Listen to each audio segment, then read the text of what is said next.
Dengar. Kau sangat kau cakap. Dengar. Tu yang babar. Lama sangat kau borak ke apa dengan dia? Paling kembang. Lambat lah, loading lah. Asal? Sebut nama dia. Dengar apa okay, soalan yang ketujuh, siapa yang paling penyabar dalam family? Ha. Tahu tak jawab siapa? Paling sabar kan.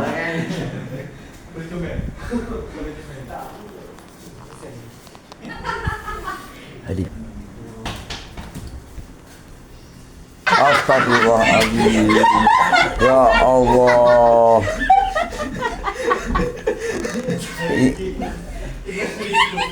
Baru cakap dia punya apa? Tadi, tak lama kot. Ya, orang tengah fikir tadi. Soalan ke-8, siapa dalam family yang paling baran? Yang paling baran, Asah. Yang paling baran, Soalan ke-9, siapa dalam family yang asyik kena bully je? Lupa kat tengok. Cepat.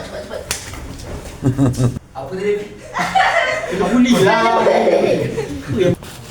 Aduh. Jawab dulu. Cantik dulu. Au. Sakit. Mama apa yang berhasil? Oh, ini je. Cepatlah ni. Nakut baba. Siapa yang paling handsome dalam family? Saya. Bapa. Bau kes.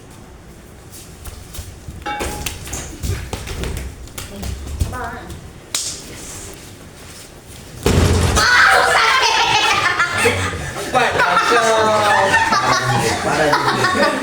Masa bibi ni kat sini lah. Wajah.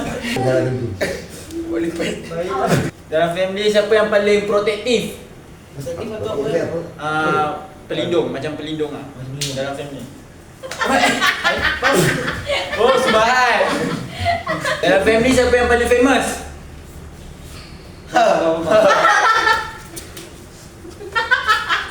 Dah tahu lah siapa. Fani. Apa? Abang. Dengar.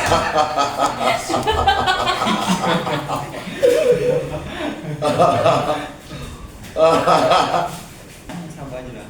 Hey.